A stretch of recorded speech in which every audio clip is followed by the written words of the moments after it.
Oh, it isn't. All right.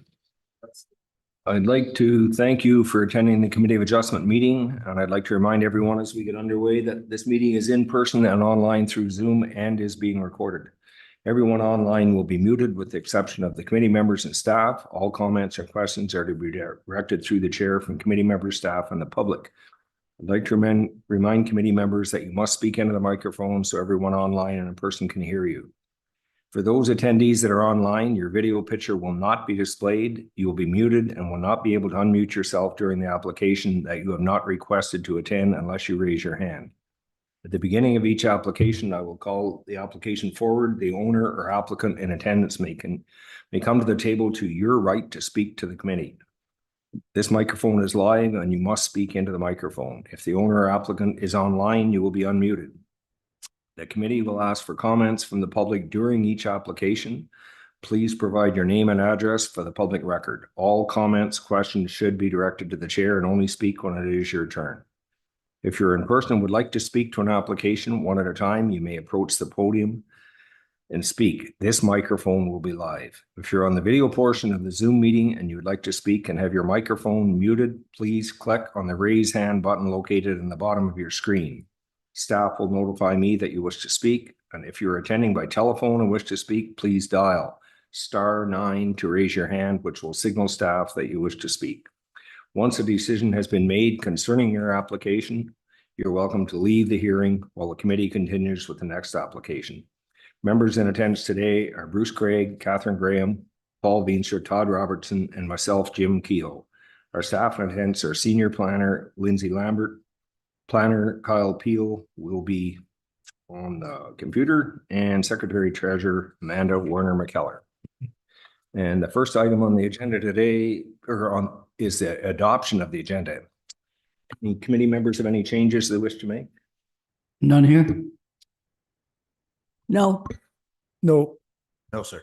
Nor do I. So I need a mover and a seconder to adopt the agenda. Moved by Catherine. Okay, seconded by Paul. That the agenda be adopted as circulated. All in favor? Yes. Yes. Yes. Carried.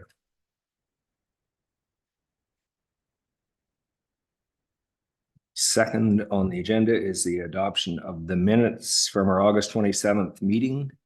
And when the committee have any changes they wish to make or anything that was sent out? None here.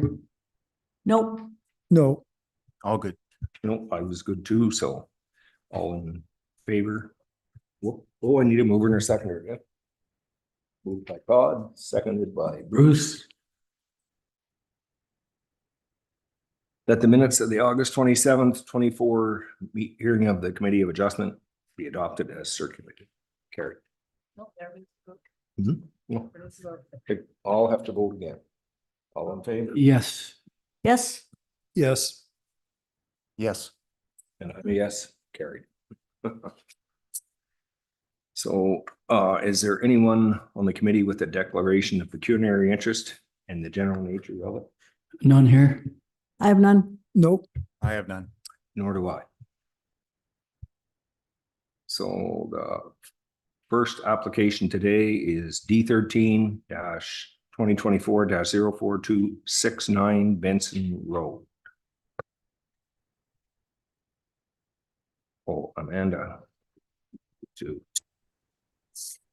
Yes, and we have the owner online as well. So the subject application is requesting a permission for the proposed expansion to the existing legal non-complying dwelling.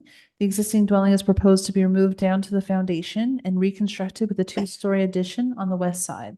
The existing dwelling is a legal non-complying structure that does not comply with the minimum 30-meter setback from the high water mark of the St. Lawrence River and does not comply with the minimum 30-meter front yard setback of the island residential zone.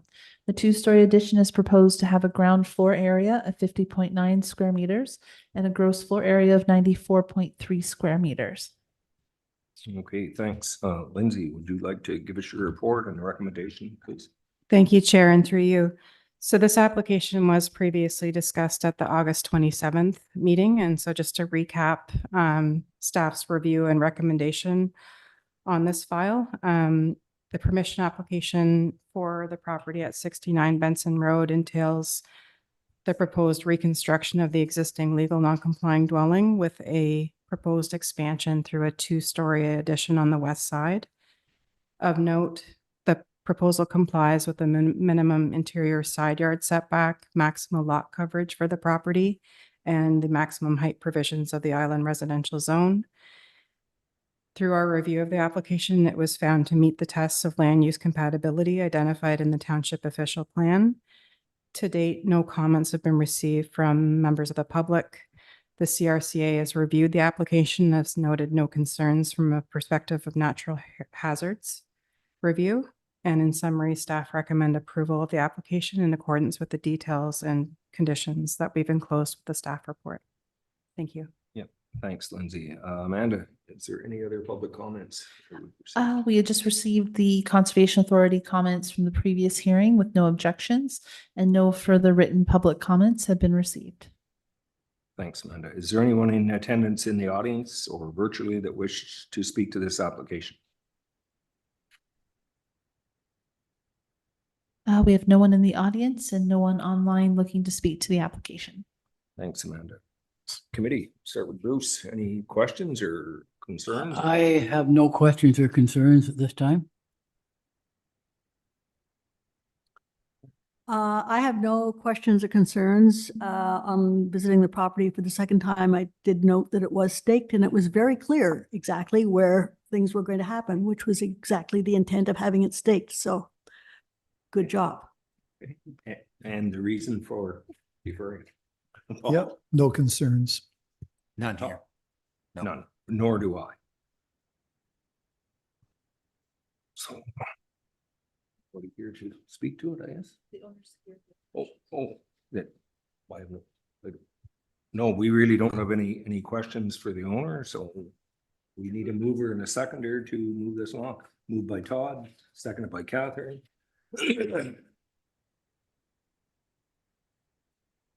Moved by Todd, seconded by Catherine, that application D13-2024-042 be approved, subject to conditions as included in the planner's report and the decision of the committee.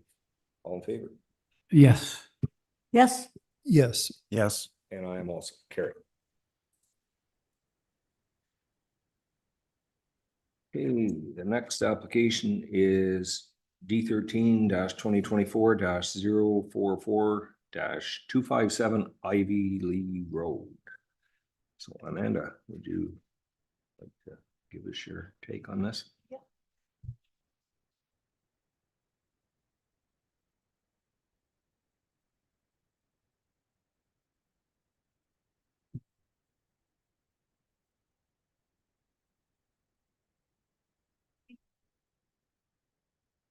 The application is requesting a permission to expand the existing legal non-complying marine facilities to include a boat port and a finger dock. Of note, the subject marine facilities were constructed prior to obtaining the necessary planning and building approvals.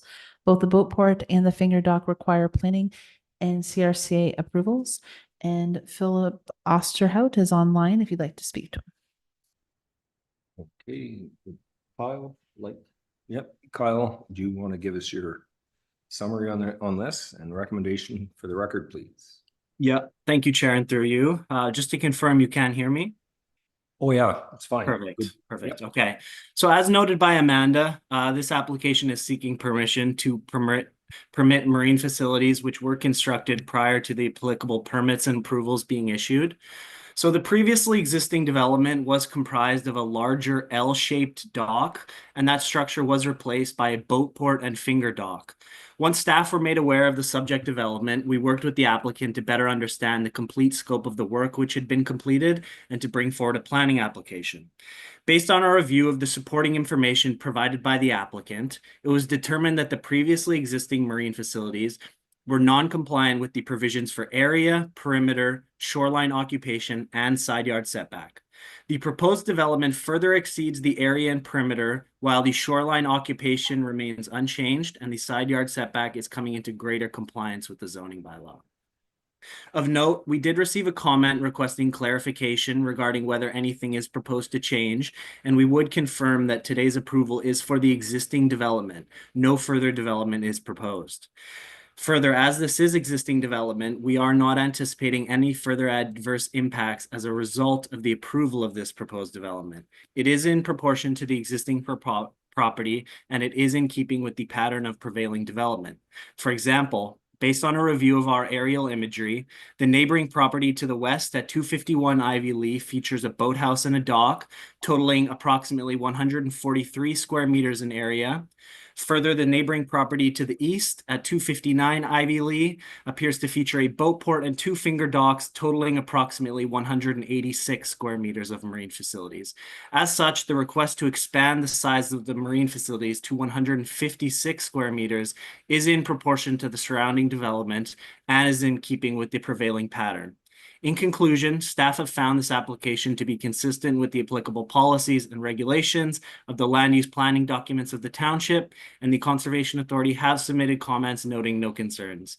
As such, planning staff recommend approval of this application per the details and conditions enclosed within the staff report. Thank you. Thanks, Kyle. Amanda, are there any other public comments that we received? Yes, we received comments from the Conservation Authority with no objections, and we received written public comments, one from J. Elmer Burns, a neighbor, providing a history of the marine facility configuration and sought clarification as to what the proposal was applying for. And we received comments from Don McCreary, a neighbor, expressing concerns with what is being applied for, whether the dock space was decreasing or increasing in the size of the marine facility. Mr. McCreary also expressed concerns with the visual impact from his property. And that is all the written comments we have received. Okay, thanks, Amanda. Is there anyone in the audience or online that wishes to speak to this?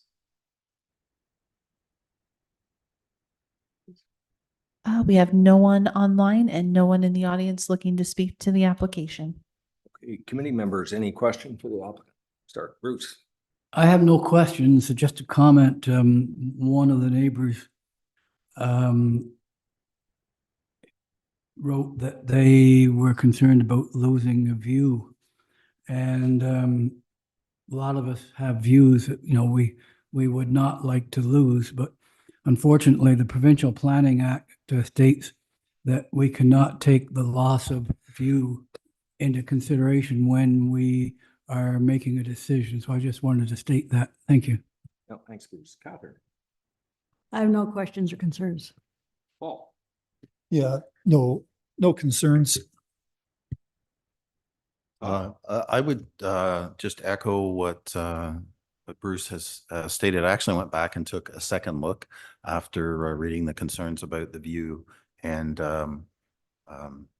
much like Bruce did, a little bit of digging, and certainly not within the purvey of this forum to put any restrictions with respect to view. And I guess in my mind, I also thought there were other boathouses on other properties, and I thought, quite frankly, what's the difference between the boat port and if someone parked a large cruiser or something, a boat of that nature there, it would have the same effect, and we certainly couldn't have any restrictions on the type of boat that could be parked there. So just an observation and a documentation that the thought process I went through.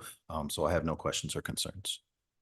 No, I actually took a look at I guess they were sent this morning, that was written in, and pictures that people had taken, and there are no sides on the boat port. You can see right through it. So, if it was closed in, it would have more effect. We still couldn't change it, but no, I have no issues with it either.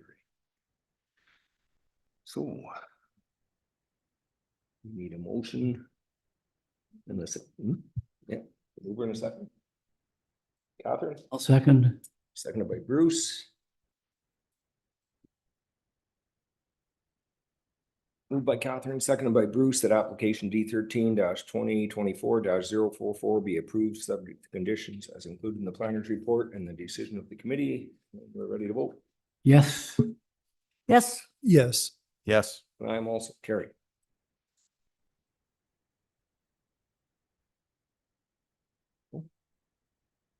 Yeah, Next on the agenda today is D13-2024-045-1002-1006 Larkin Lane. Amanda, would you give us your line here? Is the applicant here? Yeah. They're here? Okay. Yep.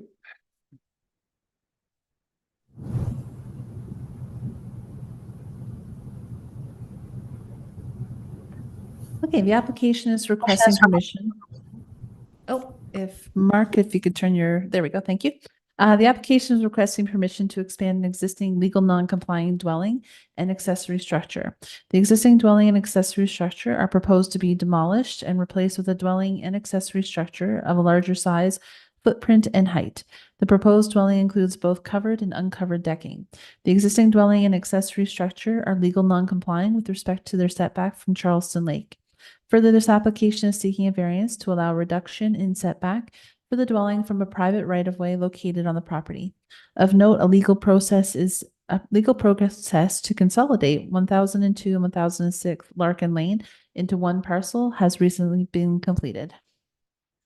Okay, thanks, Amanda. Kyle, do you want to give us your report and recommendation, please? Yeah, thank you, Chair, and through you. So as noted by Amanda, this application is for the expansion of a legal non-complying structure and accessory structure and a reduction in setback from a private right-of-way located on the property for the proposed dwelling. So to provide some context for the committee in regard to the property consolidation which occurred prior to bringing forward the proposed application, I am going to briefly share my screen. So just bear with me for a half second here.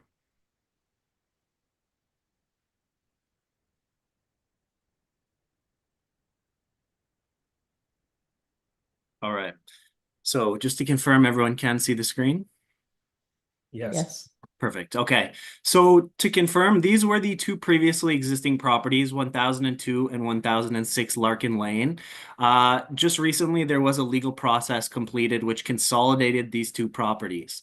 At the time of consolidation, however, there was a previously existing private right-of-way which was used to access 1002 by crossing 1006.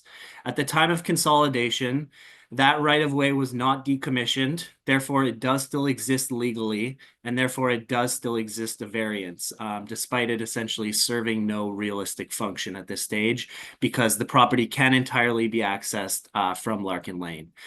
So I did just want to provide that clarity for the committee, so I'm going to go ahead and unshare my screen now. So outside of the setback relief required for the right-of-way, the development does require relief for the expansion of a legal non-complying dwelling and a legal non-complying accessory structure, both in terms of area and in terms of height. However, of note, both structures are to be further set back than existing development. Due to the consolidation of the two properties, there are no concerns in terms of lot coverage. Overall, the CRCA have noted no concerns with the application, and the application has been found to be consistent with the applicable policies and regulations of the land use planning documents of the township. As such, planning staff recommend approval of this application per the details and conditions enclosed within the staff report. Thank you. Yeah, thanks, Kyle. Amanda, are there any public comments? Any other ones? No, we just received comments from the Conservation Authority with no objections, and no further written public comments have been received. Thanks, Amanda. Is there anyone in the audience or virtually that wishes to speak to this application? We have no one in the audience and no one online looking to speak to the application. Okay, committee members, have you any questions? Start with Bruce. As Kyle stated, this will be an improvement with the setback being, better. Just for the record, the location for the new build, it appears that there was a structure there in the past. Any ideas what that may have been? Is there some answer? Well, I think the owner is on, so I'll let the owner speak to any previously existing structures. Thank you. He's online. Yeah, I'm not sure I understand the question. There was currently a cottage on the lot, which would get demolished and rebuilt. And there is a tarp garage that would be demolished and a new garage put up. I just noticed a couple sets of old stone steps leading up to the location of the new build. Yeah, that was there when we bought the property. There wasn't an existing building there where the steps were. I know what you're referring to, but there wasn't a building there. There was, the shed used to be where the steps were, but there wasn't another building. Okay, fine, thank you. I know I have no further questions or concerns. I have no questions or concerns. I'd like to compliment you on the staking job that you did. It was very clear what you wanted to do. Thank you. Oh, Yeah, no, I'm fine with this application. yeah, Todd. I appreciate the clarification on the right of way, which I was struggling to find. So I understand it thoroughly now, and no other questions or concerns. Nor do I. So we need a mover and a seconder to start this along. Okay, moved by Todd. Bruce? Seconded by Bruce, I guess. Moved by Todd, seconded by Bruce, that application D13-2024-045 be approved, subject to conditions as included in the planner's report and decision of the committee. Ready to vote? Yes. Yes, Yes, Yes. And I'm also carried. Do I have to wait, or do you want the other business later? Right now? That's last on the agenda. Okay, last on the agenda today is a discussion on boat ride scheduling. So I'll leave that to Amanda, seeing as how she didn't enlighten. I sent you an email. Now, so no, this is something that Todd and I were talking about, how it may be handier starting next year. If we try to look at our schedules to kind of look at May, June, July, August, September, maybe October, but it might be too cold. And just kind of, if we look at it in December and pick one day a month that everyone might be available for, something day that might work best for all of you, then we can kind of try to aim for that day to schedule the boat ride. So it's already in your calendars. We don't have to try to scramble to try to see who's available, who's not available. I like that idea because it will help me out a little bit, because it's sometimes it's hard getting everybody and then all the applicants and the owners to get on board. And then if I can tell the applicants up front, this is when the boat ride is, and it's like, this is when it has to be, it might be easier to get them to agree to that as well. But we wanted to see what everyone's thoughts were on that. I can just add in,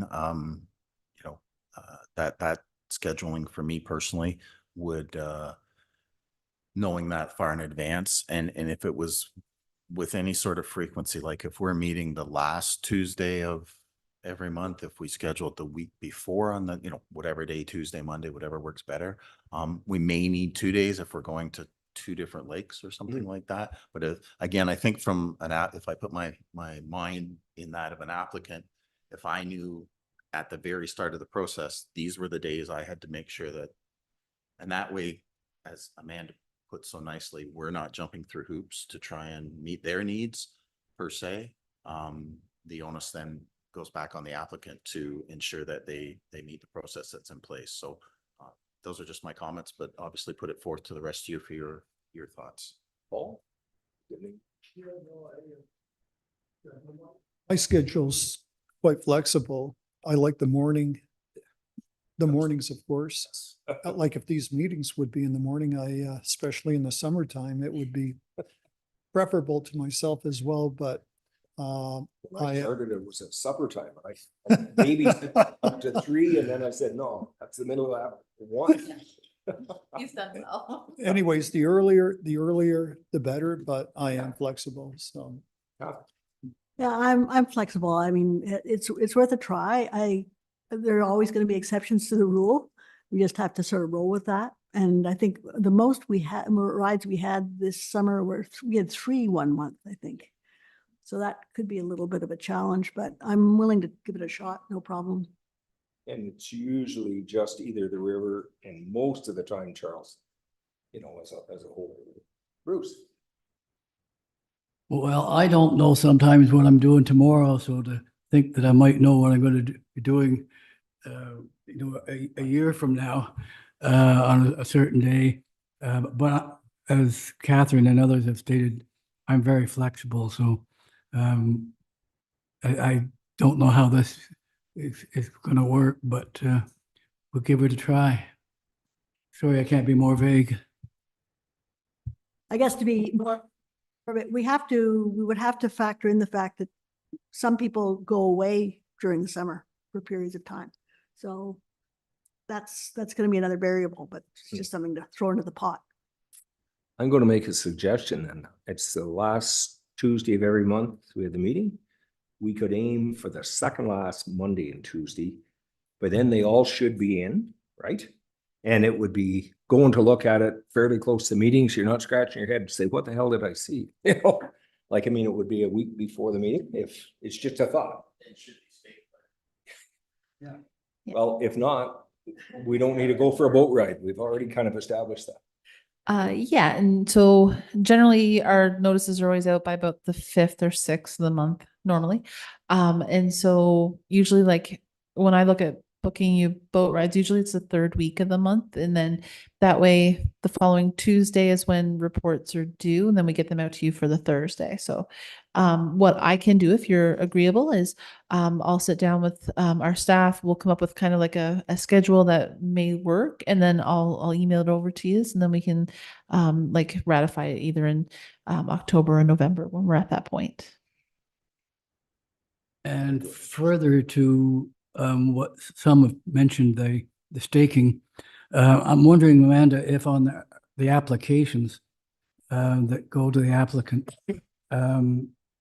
the part about the staking, if there's any way that that could be highlight or in red or just, so it's brought more to their attention so we don't get the excuse, oh, I didn't see that.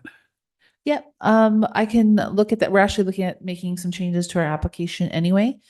So I'll definitely take a look at that. And it's one thing that I keep putting into the email. Like I send them the notice by email, and I put a reminder right in there as well that they have to stake it. So, and I tell them at the counter most of the time too. So we will try to make sure. And that's one thing, like if I highlight it on the application, hopefully they'll read that and they'll see. Yeah. Go ahead, Catherine.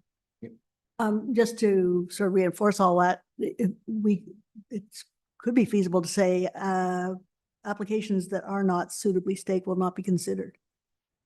I mean, that's sort of the bottom line. That it is. Should have been years ago when we finally got it done. So, well, that's good. Yeah. It's even Perfect. more fun in the winter on a field of snow. Well, that's good. So I'll take this back to our director, and we'll go through everything, and we'll make sure everything's good with everybody. And then I'll let you know. So if anybody doesn't have anything else to say for that, so we do have some coming up in October. I am hoping, like, we're going to do the boat ride on October 1st for the 369 Ash Island. And I'm hoping we will have all the information from the owners. Currently, I don't have much of an application from them. So it may be you'll be doing the boat ride, but the application may not come forward to November. But at least then you have it done, because just it's for stairs and landing. Well, not stairs, but the landings that they built without permits. So we will have something to you before your boat ride. But it'll be then. That's why I think the 3rd Monday or Tuesday, if we did that, there's no reason that it wouldn't be staked when we take our boat ride. Yes. You know, because we have one out there on some of the islands, and they might stake it later, but we're already there ahead. So that by the 3rd. Yeah. And I could actually mark it on a calendar that I have on the wall, not on a phone that I don't have. And Exactly. we wouldn't leave Catherine on the river. Wonder where everybody was.